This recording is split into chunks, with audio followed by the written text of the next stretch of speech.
Bien, bienvenidos a una entrevista más en Veriedu.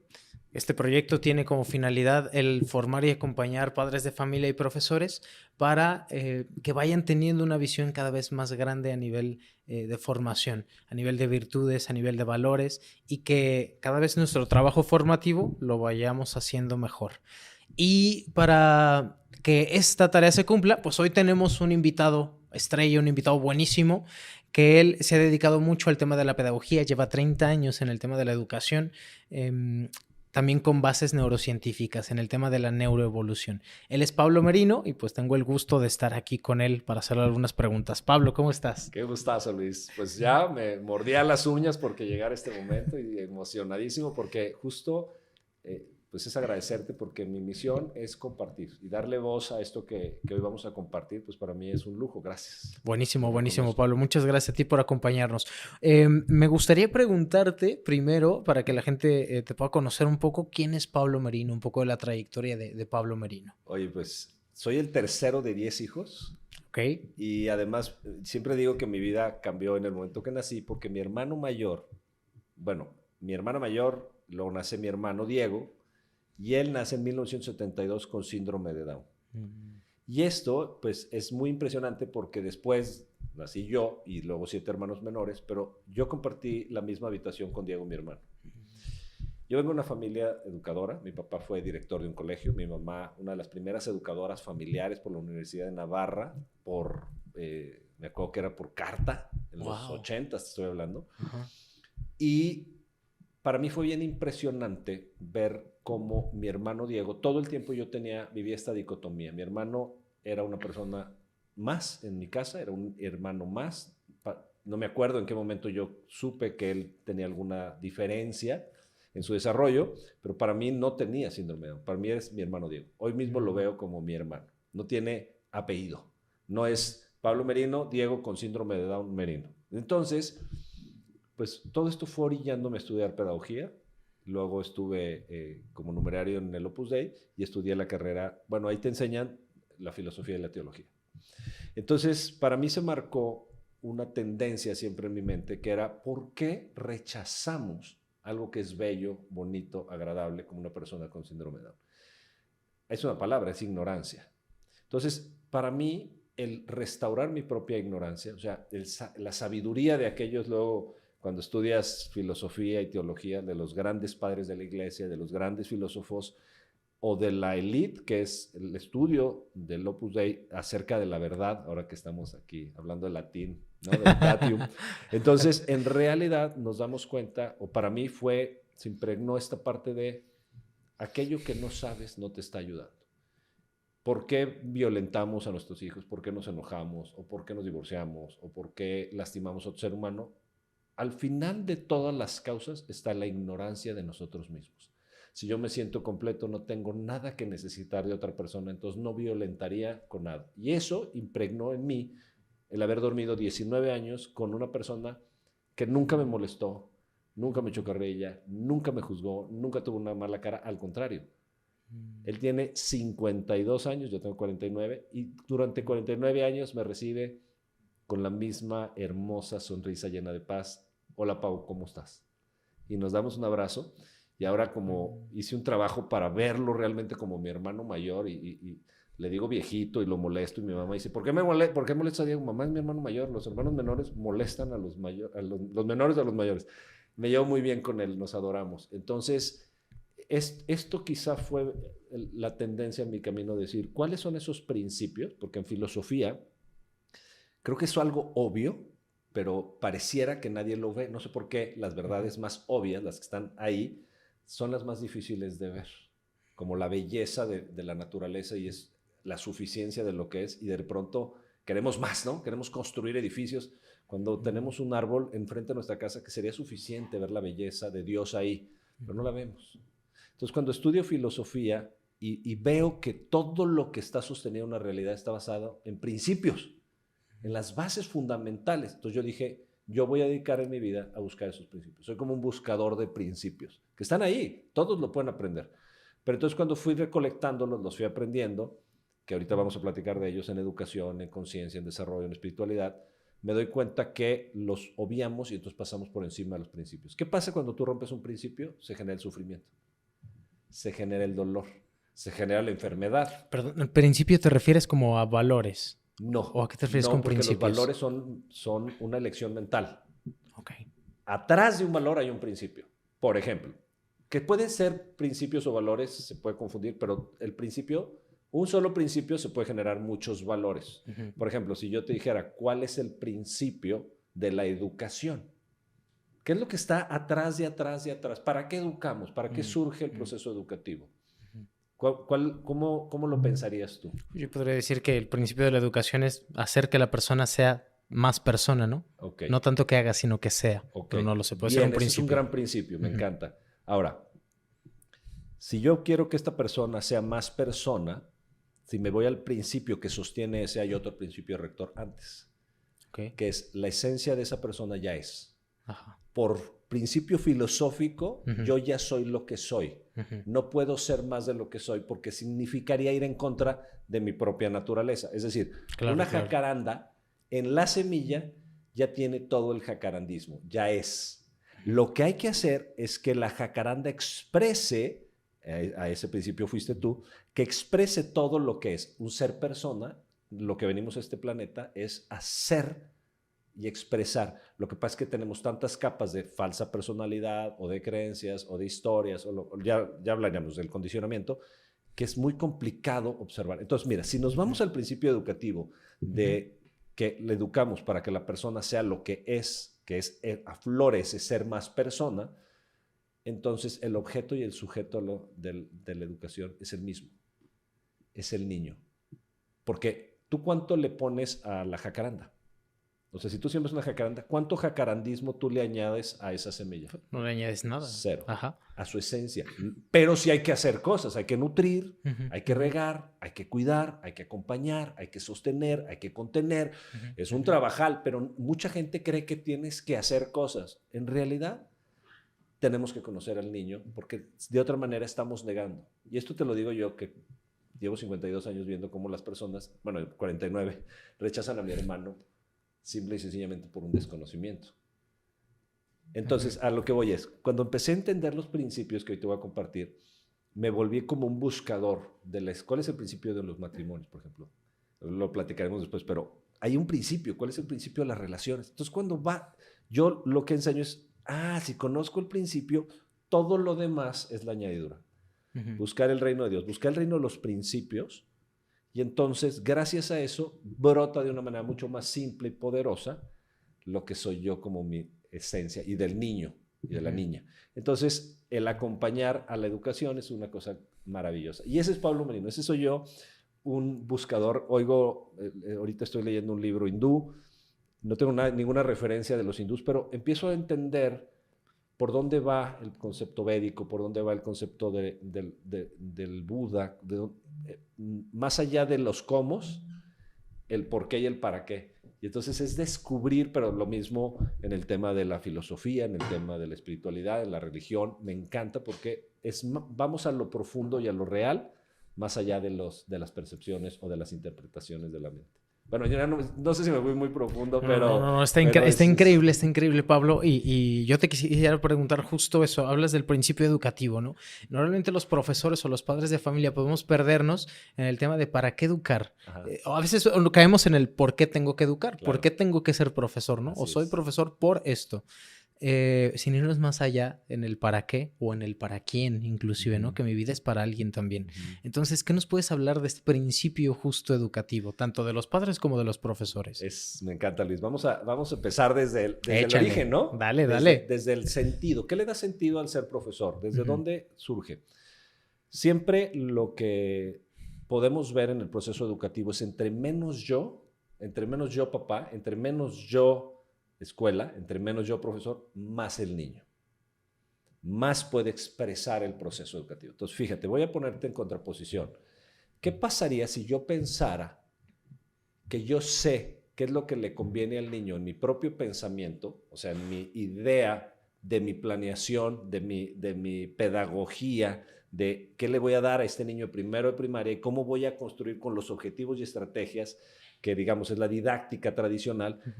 Y entonces imagínate que yo llegara a sabiendas antes de conocer al niño, qué es lo que le conviene al niño.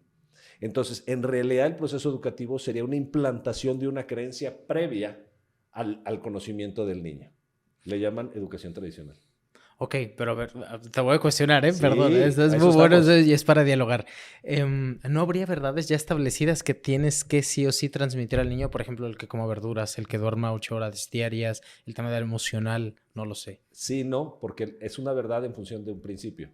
Es decir, de por qué tendría que comer verduras. Porque si tú impones el comer verduras como una imposición de una verdad absoluta, estarías Ya haciendo lo está, que toda la ciencia ha hecho. El mundo era plano hace 5,000 años y era plano y se acabó, ya perdón, hace está, 500 años. Nadie se lo cuestionó. ya está. ¿Cuál era la razón?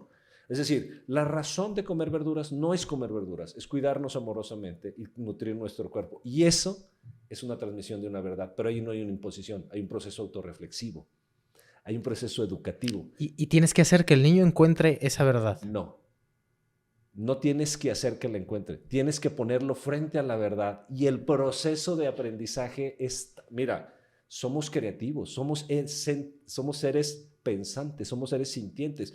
¿Qué crees que pasa cuando tú pones al frente una verdad a un niño? El niño la adquiere Gusta por inmediatamente. ella, porque gusta Claro, por lo bueno y por lo claro, bello. Ajá. claro, Ok, porque es verdad y eso resuena. claro. Entonces hay una composición, una unidad hacia la verdad en Ujú. donde ya entendí por qué el azúcar, los picos de glucosa, la insulina, el proceso de aumentar mi masa de grasa. Entonces puedo ir entendiendo y entonces, ¿por qué elegiría algo que me hace daño? No lo eliges. Porque el ser sigue lo bueno, lo bello, lo verdadero, que son los principios ontológicos. Ahí viene otra Ujú. vez la filosofía. La famosa vía pulcritudinis, así Claro, es. entonces Ujú. desde ese espacio cuando yo estoy frente a la verdad, tú no me la impusiste. Fue un acto amoroso de traerme un nutriente en donde yo puedo aprender por amor a elegir nutrirme de aquí en adelante de la mejor manera. Cuando es una elección, es un acto volitivo consciente, ya no hubo nadie allá afuera. Fue una relación yo con la verdad. Pero cuando yo no estoy ahí, entonces es una imposición. ¿Y sabes qué? La imposición de la verdad es un acto de crueldad. Porque no me dejaste vivir y acercarme volitivamente. Era tu verdad y ahora tiene que ser mi verdad. Entonces me impusiste tu pensamiento y no permitiste el acto de mi libertad, y ahí entramos a Aristóteles, ¿no? Ujú, Entonces ujú. el acto volitivo, el acto de ejercer la voluntad es un acto libre en que me engrandece a mí. Ujú. ¿Sería que es más importante tú o la verdad? Éticamente. Éticamente, pues creo que no se contradeciría una con la otra, ¿no? Bueno, sí, porque si yo ya soy, tú no podrías atraerme la verdad, pero si yo no soy, tú me tendrías que dar la verdad. Ok. Entonces, ¿qué es primero, el huevo o la gallina? En realidad, la verdad es que yo ya soy. Ujú. Entonces, por resonancia, yo voy a ir descubriendo la verdad. Es decir, vamos a llevarlo no a la educación, que es un tema porque estamos hablando de un niño, ¿no? Claro, Pero si claro. hablamos de una pareja Ujú, de ujú, novios, ujú. tú imagínate que yo supiera qué es la verdad en función de la relación y se le impusiera a mi pareja y le dijera, así es como tienes que comportarte porque esto es la verdad. En realidad, yo estaría viendo a la verdad y no estaría viendo a mi pareja. No existiría mi pareja porque lo que yo quiero es imponer un concepto previo, sea verdad o sea mentira, eso se llama violencia. Cuando yo quito mi pensamiento y descubro la verdad con ella, entonces no parto del concepto a priori de que yo sé lo que ella necesitaría entender, que sería el machismo, sino libremente entraría en el respeto, que es el principio de las relaciones, porque respeto que tu voluntad está al mismo nivel que la mía y tu inteligencia también. Entonces ya salimos del ego y de estas identificaciones de la conciencia de creerme superior o inferior, y entonces entraría en una conexión. Ya. Entonces el principio, Luis, como lo Ujú. estás viendo, equilibra los procesos educativos. Por eso, entre menos yo, más el niño, mi trabajo sería de manera creativa cómo lo expongo a la verdad, que serían los nutrientes del árbol, cómo lo riego de la mejor manera, para que él en libertad se cuestione, porque cuando tú adquieres una verdad es para ti, es toda la vida, se le llama la comprensión. En neurociencias, Ujú. no sé si estoy muy profundo hoy, Dale, pero dale, dale, está en las buenísimo. neurociencias la comprensión es una reorganización del campo neuronal. Es un, Ya entendí, eso yo ya no me puedo, es decir, cuando en el 2012 yo tuve acceso a la información de la nutrición, yo tenía sobrepeso, hoy peso 87, pesaba 100, mido 1,90, entonces no era que fuera gordito, pero sí era grande, ¿no? Había grasa en todo mi cuerpo. Cuando empiezo a entender los principios de la nutrición, de los picos de insulina, de la nutrición correcta, dónde vienen los nutrientes. Estuve como en acceso a esto por parte de mi trabajo y la vida me lo regaló. Entonces yo empecé a incursionar en esto y entonces cuando entendí, es decir, cuando un golpe de conciencia hacia la verdad, se reorganizó de tal manera mi campo mental, o sea, se llama comprensión, que yo ya no podía ver la alimentación de la misma manera. Tuve que obviamente hacer rutas neuronales, es decir, crear nuevos hábitos, que mi cerebro supiera cómo comer de manera natural, y hoy si entro a un Oxxo prácticamente no veo nada de comer. Nueces, cacahuates y agua, pero nada más, ¿me explicó? De repente una manzana por ahí. Pero a lo que voy es, ya no entro a un alimento muerto que me va a hacer daño, porque lo haría, pero porque se reorganizó mi campo mental. Es decir, soy o expreso mi ser de una manera mucho más consciente, amorosa, profunda. Pero porque tú así lo hiciste, tú lo decidiste, ¿no? Correcto. O sea, no es que sea, que ocurra como accidental o de manera azarosa, ¿no? Ni siquiera nadie puede hacer que otra persona tenga un proceso de comprensión. No se puede. Por eso Jesús hablaba en parábolas, entre otras cosas. No era más fácil que nos diera la clase. Miren, jóvenes, soy el hijo del Padre, ahí les va. Anoten. ¡No! No lo hizo así. Y no sé si lo han preguntado allá en casa, pero lo hizo en parábolas porque el acceso a la información es de manera personal. Entonces te decía, mira, el hijo pródigo, Por ejemplo, yo cuando explico, me gusta mucho el hijo pródigo. Entre otras, también estudia mucho la Biblia. Y ¿por qué explica el hijo pródigo a través de una metáfora, de una historia? Porque desde una manera uno podría decir, por ejemplo, pues es que el principio es para que no le hice caso a Dios.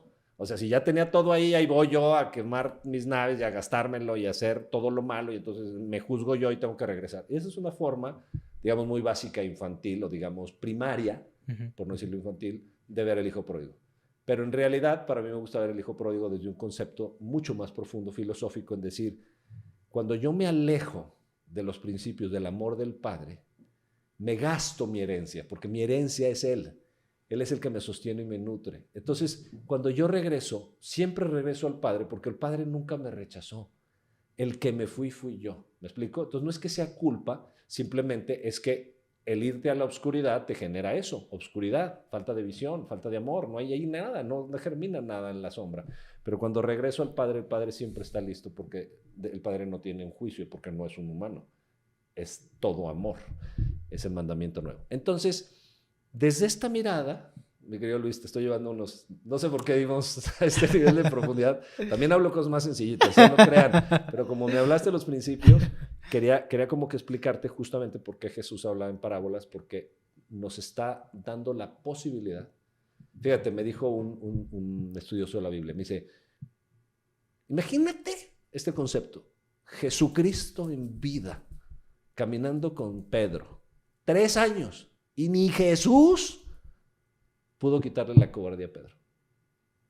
O sea, ni el mismísimo Hijo de Dios pudo ir en contra de la voluntad de un ser humano. ¿Tú y yo lo vamos a poder? No, yo ya me bajé de ese barco, con mis hijos, con mi pareja, con mi gente con la que trabajo, con el instituto, con la gente con la que convivo o a la que le doy cursos y talleres. Es su responsabilidad ir hacia la verdad. Yo solo soy, digamos, un expositor, ¿no? Soy como un guía de turistas de esos, no sé si has ido a las pirámides, sí. Que mira, por aquí está, así me diciendo, mira, aquí está la conciencia, aquí está un principio, pero yo no los hice, yo ni soy mejor que tú ni que nadie. Entonces, resumiendo ya para cerrar esta idea, cuando me doy cuenta que ni Jesús pudo, Pedro tuvo que ir a negar 3 veces para darse cuenta de la comprensión de que no se atrevía a asumir la verdad que le habían sido expuesta.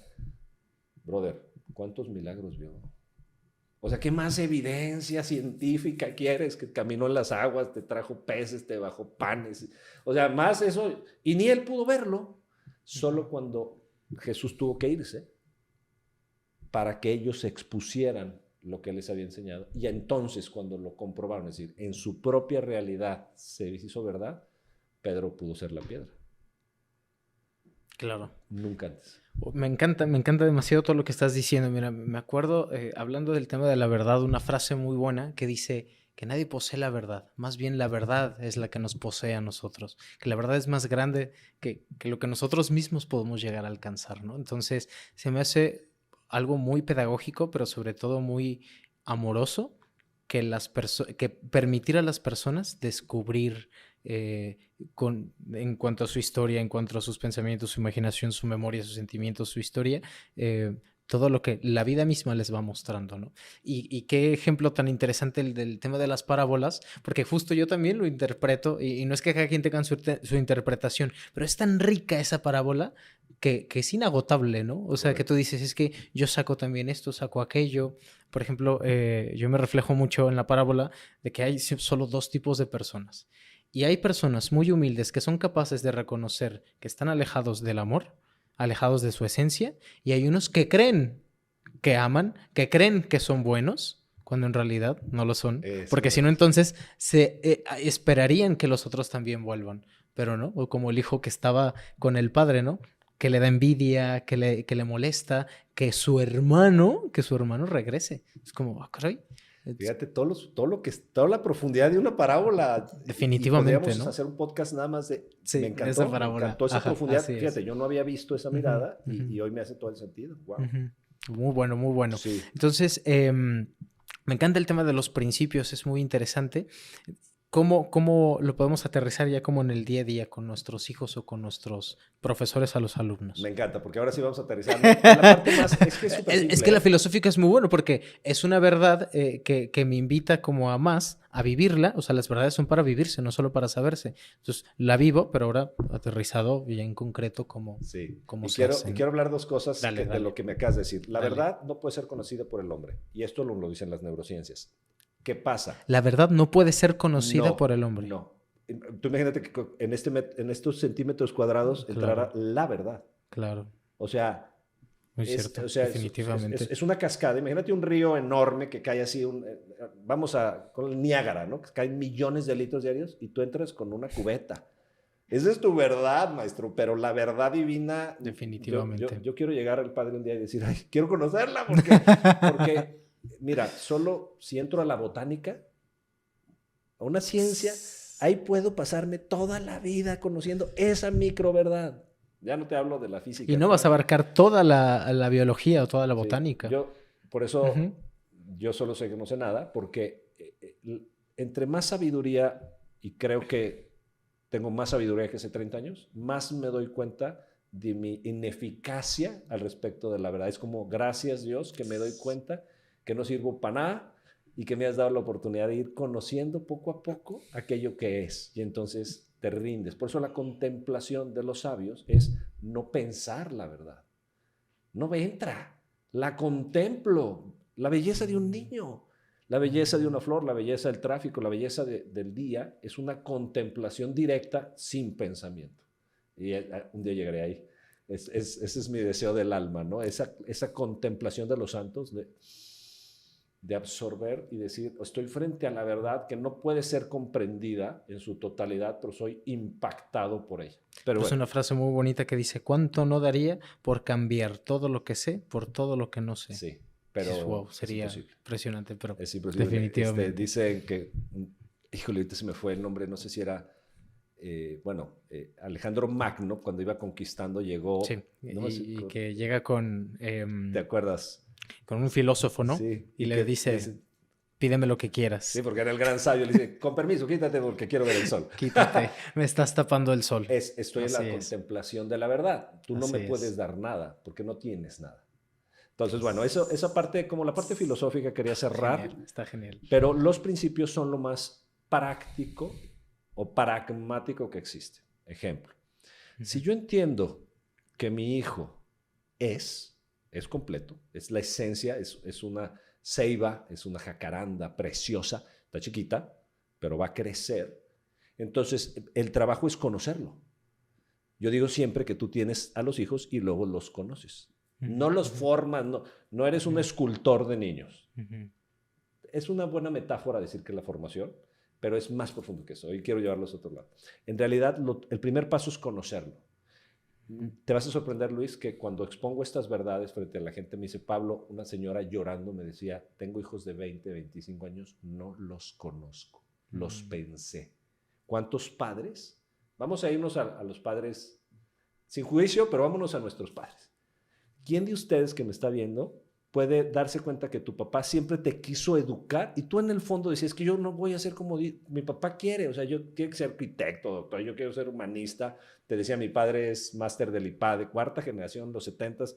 Yo soy pedagogo, soy su hijo mayor, digo, después de Diego.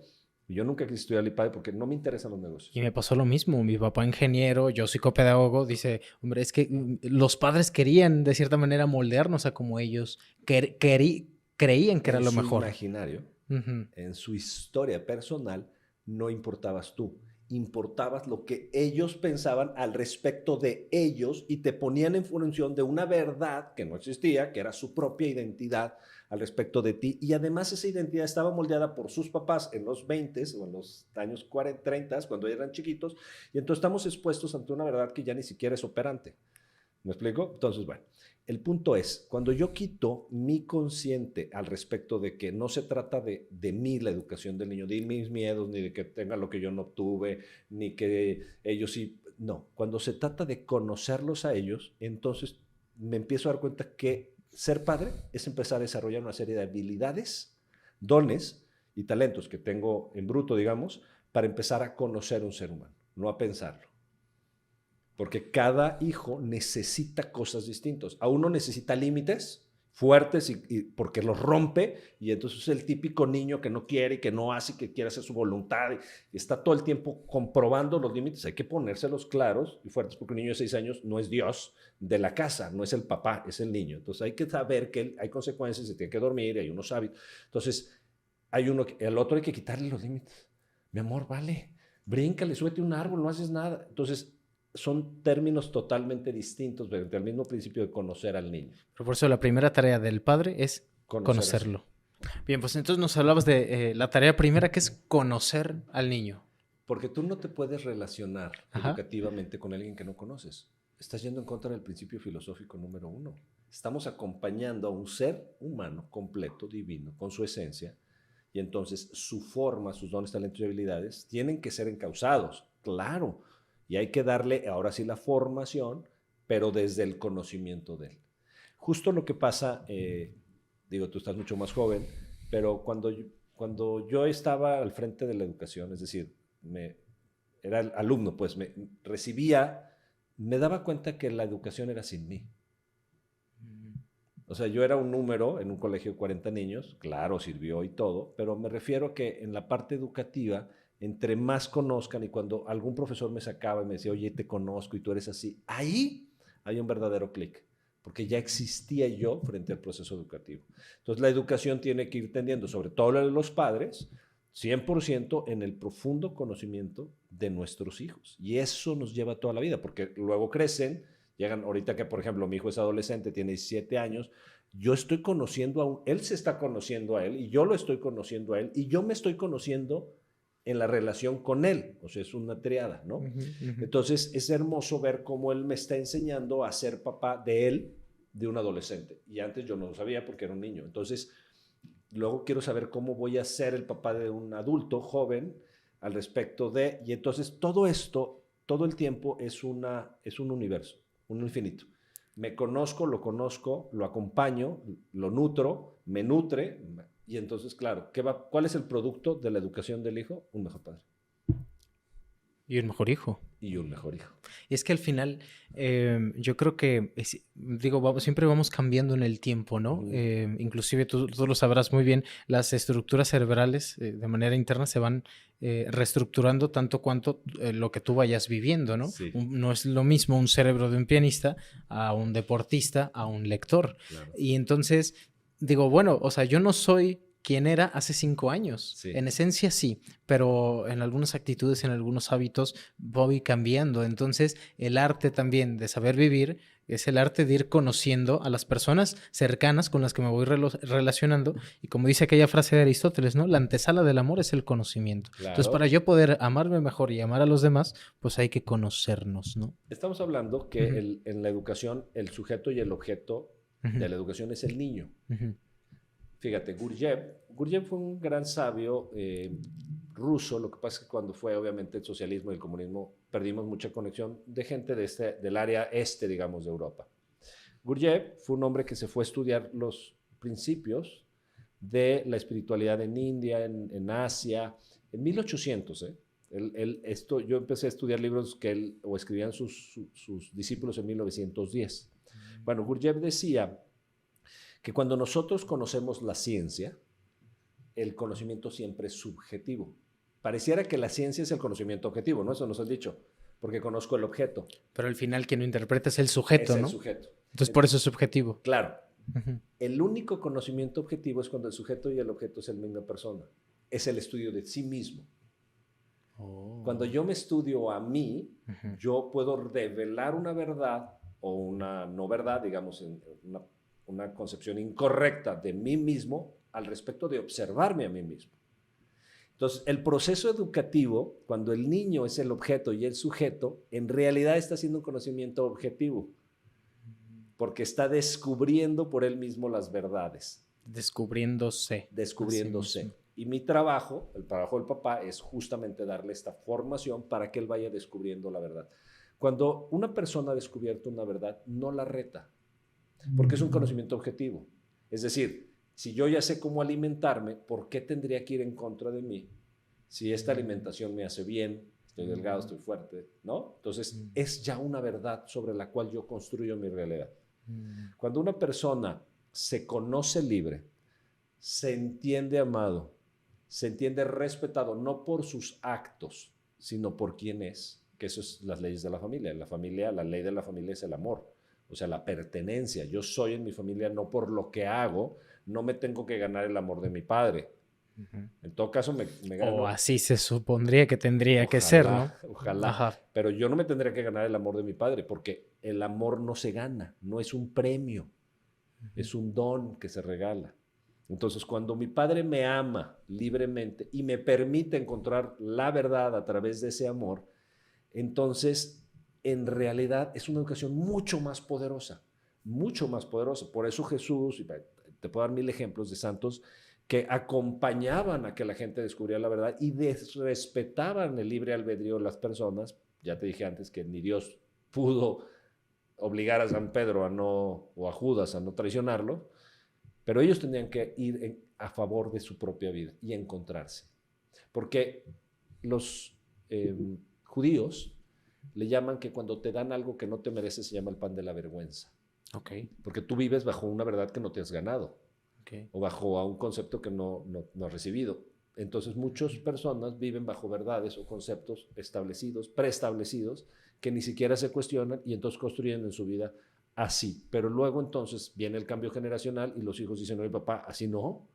Hay otras maneras, y cuando se revelan estas grandes adolescencias que rompen, que lastiman, que van en contra de los papás, es porque el niño tenía algo contra qué rebelarse.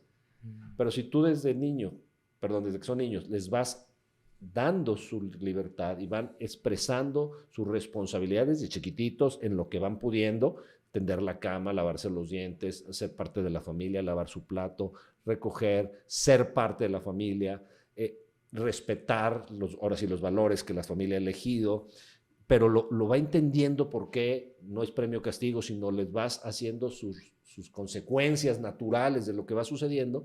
Entonces, ¿qué sucede? El hijo se va dando cuenta que la vida depende de él y de sus responsabilidades. Y que si no, hay unas consecuencias y no te las va a hacer pagar solo papá y mamá.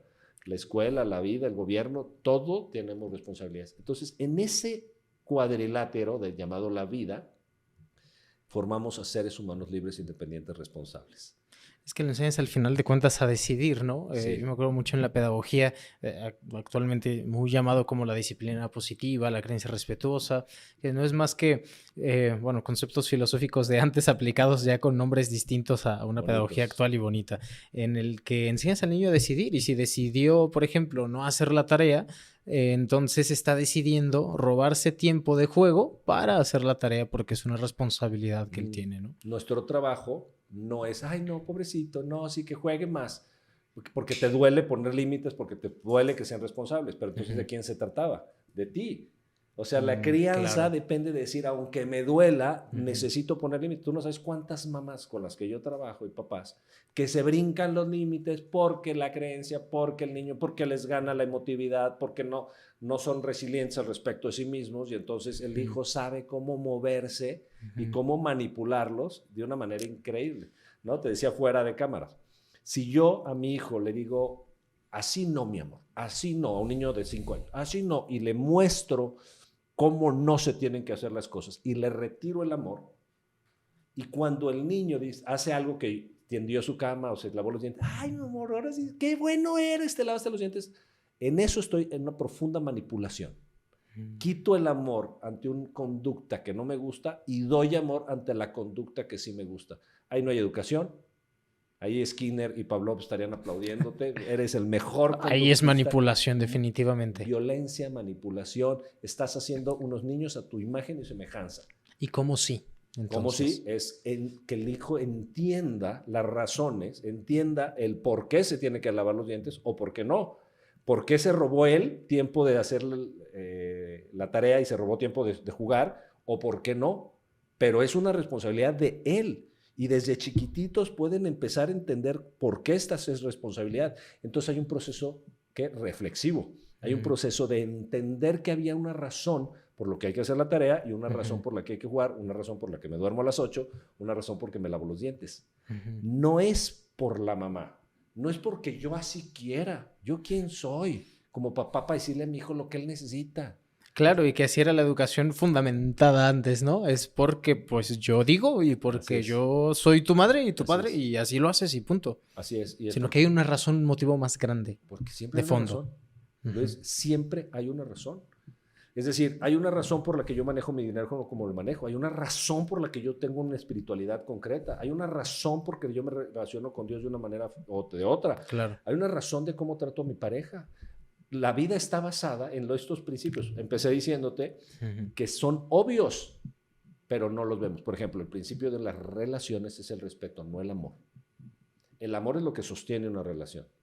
Pero el principio que hace que la relación se dé, sea un tú y un yo, es que hay un respeto hacia ti, no importa lo que tú hagas. Y perdón, creo que la etimología de respeto viene de saber ver al otro. Correcto, me encanta. Saber ver al otro. Sí, y entonces al verte a ti, yo entiendo que tú tienes una forma distinta a la mía. Y entonces te digo con todo mi ser que tu forma es tan bonita como la mía. Y si tú no me respetaras a mí y yo sí me respeto a mí, entonces surge un límite. Y te digo, Luis, así no. Pero entonces, cuando empiezas a formarte en los principios, empiezas a entender, te das cuenta que, a ver, esto lo saben la física. Tenemos edificios porque van a la universidad y estudian principios. No te enseñan, hola, bienvenido, vamos a enseñarte a hacer casas.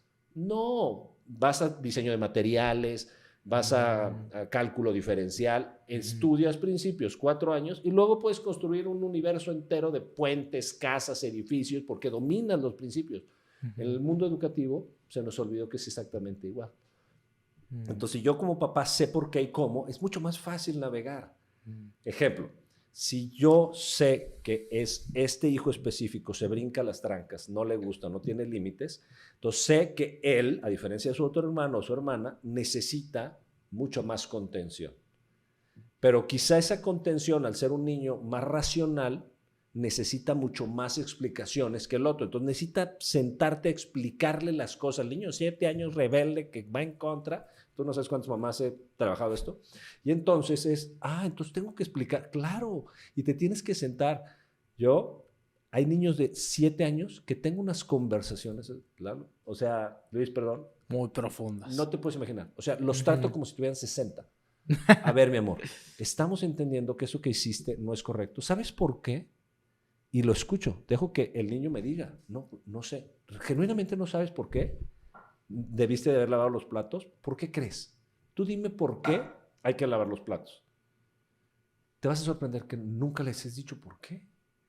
Los lavas y ya. A ver, trata de pensar. Entonces empieza el niño. De 7 años, pues porque yo también los usé. Exacto. ¿Y cómo se le llama eso? Pues yo también soy parte. Claro. Y entonces si tú eres parte, ¿te gustaría ser parte también, no solo de comer, sino también de limpiar? Que es A, B, ¿es lo mismo? ¿O te doy un sándwich sin la tapa? Solo te pongo lo debajo. Porque la tapa es lavar y comer y lavar. O dejamos los platos. Entonces el niño empieza, hay razones, hay que apilar, no es mágico, la comida no aparece ahí porque papá es Dios. No, hay un proceso. Entonces, ¿no? A un niño le hicieron una pregunta hace poco, oye, ¿de dónde salen las naranjas? Y contestó, de Walmart, mamá. No sabía que había árboles de naranjas, te lo prometo. Entonces, cuando tú empiezas a ver que el niño es inteligente y es sabio, la niña, y entonces entonces cuando hay que lavar platos, ya no hay un porque soy tu papá. A veces sí hay que usar porque soy tu papá, pero ese es el último recurso, es cuando el niño está terco. Ya no hay razón, pero ya la sabes. Pero cuando no, entonces, ¿qué hago? Amor, tocan platos y es la responsabilidad y hoy te toco a ti. Es parte de la participación de la familia y es parte, y aunque no lo quieras hacer, eso no importa, hay que hacerlo, porque eso se hace. No lo quieres hacer, ok, vamos a la responsabilidad, vamos a la consecuencia. ¿Cuál es la consecuencia? Elígela. Y entonces es impresionante. El otro día con mi niño de 8, 9 años, estábamos sentados y no quería acabarse la comida. Yo le dije, ya sabes, porque habíamos hecho una asamblea antes al respecto de ponernos de acuerdo acerca, come muy mal, es un niño que come poco. Le dije, mira, lo poco que se te ponga, tu mamá siempre cuida que te guste. O sea, como que no te imponemos nada que no te guste, casi todo le gusta, pero... Y te ponemos poco. Esa es tu responsabilidad. ¿Estamos de acuerdo? Sí, va, pum, de acuerdo. Ahí hay un acto reflexivo, volutivo y tal. Entonces no se lo quiere comer, entonces le digo, ok, pero estás rompiendo una regla. Tú elige el tema. Entonces, bueno, pues no hay juego en la tarde, ¿no? Porque tú lo estás eligiendo. Se sube, se queda en la sala, así en la escalera, súper enojado. Y yo le dije, volteo, le digo, ¿te estás dando cuenta que yo no tengo nada que ver? O sea, yo te amo. Mi amor no tiene absolutamente nada que ver con esta imposición y tu enojo conmigo tampoco tiene nada que ver contigo. Estás enojándote contigo. Estamos claros que aquí hay un juego y que tú lo estás jugando y yo estoy feliz, mira, echándome mi sopita de albóndigas y entonces baja. Bueno, me lo acabo. Se lo empieza a comer y le digo, ¿te das cuenta que estás ganando tiempo para jugar? Sí. ¡Tirín! A jugar, niño. Así, en segundos, hubo un cambio de conducta. Yo me gano mi tiempo o yo me pongo mi castigo. No, mi papá no me quita el amor porque no me coma la sopa, ni tampoco mi papá se enoja porque el enojo es una forma de coacción para que tú hagas lo que yo quiero que tú hagas. Entonces, quitamos ese juego y entonces hay solo un juego de cómetelo porque hay un acuerdo. Y es que además no le estás quitando el factor del amor, de que él se sabe amado. Y fíjate cómo Jorge Bucay me encanta que tiene una frase que dice, oye, es que nadie me puede hacer feliz a mí. O sea, es que yo al final yo lo decido, ¿no? En el tema de la pareja, por ejemplo, ¿no? O sea, podemos caer en que es que por el otro soy infeliz. No, más bien tú estás decidiendo eso. Y entonces ahí estás enseñando al niño también a ser crítico, a tomar decisiones y sobre todo a decidir en sus emociones. Correcto. Es buenísimo. Y entonces, ¿qué pasa? Si esto empieza a ser continuado, si esto empieza a ser el principio de la familia, el niño sabe que está frente a su propia vida y que papá es un guía. Papá, mamá, solo está acompañándolo en su proceso. Y entonces el niño cada vez es más consciente de edades más tempranas, consciente de su edad, es decir, de por qué las cosas, por qué el dormir, por qué el disfrutar, por qué el no sé qué, por qué un horario. Entonces, ¿qué pasa? Se hace dueño de sí mismo. Yo conozco chavos de prepa que cero dueños de sí mismos. O sea, de las pasiones y de los vicios y del impulso y de me vale más, soy hijo de papi. ¿Dónde estuvo la crianza a 18 años? Bueno, ya no te digo gente de 40 que me cae en el coaching y en mis talleres, que jamás le enseñaron. Ese ejemplo de el amor solo está, yo le llamo en tu metro cuadrado, el amor solo está aquí, se siente aquí. Tú no me puedes dar amor. O sea, ¿cómo? No se puede. Tú me sonríes, yo me siento amado, pero todo se sintió aquí. Tú te vas y yo me siento abandonado, pero el abandono siempre estuvo acá. Entonces, cuando yo me empiezo a dar cuenta de que existo yo, esta mirada autorreflexiva, este paso cero le llamo yo, de voltearme a ver en mi proceso educativo, ahora ya entendemos qué significa menos yo, más ellos. Y entonces, en realidad, por ejemplo, yo le digo a mi hijo, al grande, le digo, amor, yo te amo sin ti. Mi amor no depende de lo que hagas, de las decisiones que tomes, de que te cases o no te cases. Eso depende de ti. Son cuestiones específicas. Yo te recomiendo esto, vele por acá, estúdiate la carrera aquí. Pero aún así, si fallas, hombre, que yo te sigo amando y que es algo incondicional. Mi amor es de ida. Y ¿sabes qué, Pablo? Eso da mucha fuerza. Claro. O sea, por como dice la frase de Goethe, ¿no? O sea, es una persona se sabe más fuerte, no tanto por saberse fuerte, sino por saberse amada.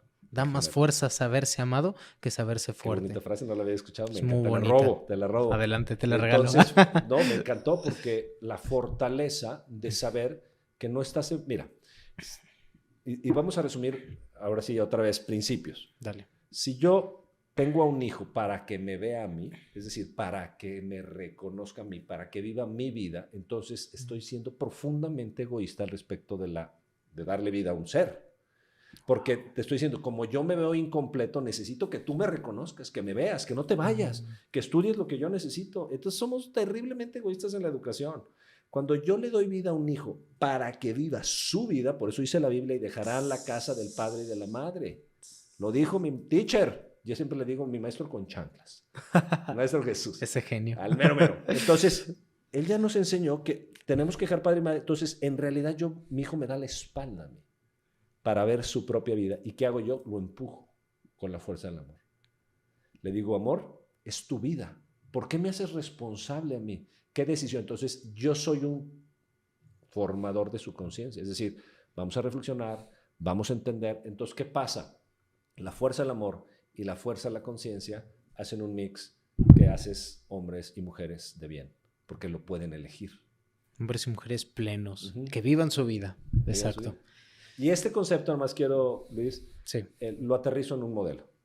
Nos fuimos hoy muy filosóficos, gracias por abrirme las puertas, no, gracias a ti. Pero me gusta aterrizarlo en cosas muy concretas, prácticas, como ahorita ya empezamos a aterrizar unas cuantas, pero no se crean que me quedo acá solo en la parte muy filosófica, sino soy pedagogo, entonces mi proceso es llevarlos a entender en mi conciencia, en mis relaciones con mis hijos, en cada área, cómo voy aplicando estos principios, cómo voy entendiendo que el amor solo se siente aquí, que soy responsable de mi metro cuadrado, cómo ponerme al centro de mi vida y poner a mi hijo al su centro, y entonces empezar a entender que cada quien vino a tomar su lugar. Y cuando lo tomamos, somos responsables de nosotros mismos, somos adultos dirigiendo niños, no niños dirigiendo a niños, o adolescentes respondones, o eternos adolescentes dirigiendo a un niño. Quiero que me hagas feliz a mí. No, así no funciona. Yo ya soy feliz, hijo, vas, te toca. Buenísimo. Pablo, un último consejo, algo que quieras decirnos, que quieras hablar al público. Sí, me encantará. Dale. Empiecen a abrir las orejas hacia sus hijos. No pienses cuando te estén hablando. No les des consejos. No estés estructurando qué le voy a decir. Mi amor, ¿y qué más? ¿Y cómo te sentiste? ¿Y qué sucedió? Trata de hacer preguntas más inteligentes. Y cuando estabas aquí, ¿te dio miedo? ¿Y qué pasó? ¿O ya pensaste esto? O sea, y vas a ver que al principio no te van a hablar porque no estamos acostumbrados a que nos escuchen.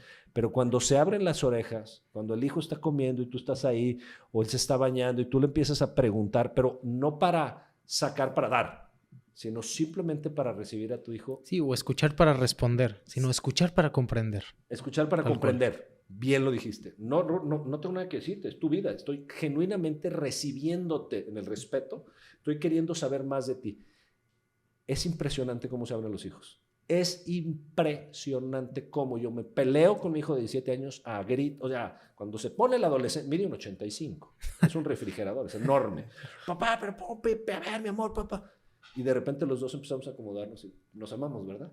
Sí, porque él sabe que estamos dialogando, estamos conversando. Él pone la fuerza, yo también, pero es un juego. Y terminamos abrazados así de, pero pues es que eres más terco, tú papá, jiji. Pero ya vimos el punto, mi amor. Sí, ya lo vi, va, listo, vámonos. Wow. Y entonces se Wow. permite el juego de la vida, porque como el principio del respeto y el amor se puso previamente y siempre es el primer principio que se sostiene, entonces cualquier diálogo, por acalorado que sea, se da de una manera totalmente amorosa y respetuosa. Y entonces escucha y recibe a tus hijos. Es un regalo. Tus hijos vinieron a darte una vida que sin tus hijos no tendrías. O sea, una niña, a mí no me tocó, pero yo veo a las niñas y digo, híjole, estas chiquitas con el pelo, son una divinidad ahí andando. Ámalos. El primer principio son completos, el segundo ya los formaremos. Buenísimo, buenísimo, Pablo. ¿Cuáles son tus redes sociales? ¿Cómo la gente te puede encontrar? Cuéntanos. Tenemos Facebook, Instagram, TikTok y YouTube, todo con la misma red social. Pablo Merino, mi nombre, Institute. Tenemos un instituto que dirijo yo, pero somos varios coaches y terapeutas, etcétera, para llevar estos conceptos al mundo.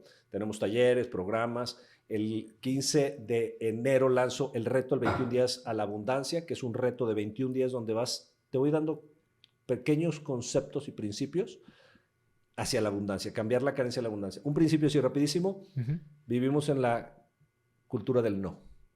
No debería estar pasando esto, no debería haber este tráfico, y entonces estamos ante la cultura del rechazo. ¿Qué pasa si la cambiamos ante la cultura de la apreciación, el sí? Entramos a la abundancia. Esa es una clase de 21.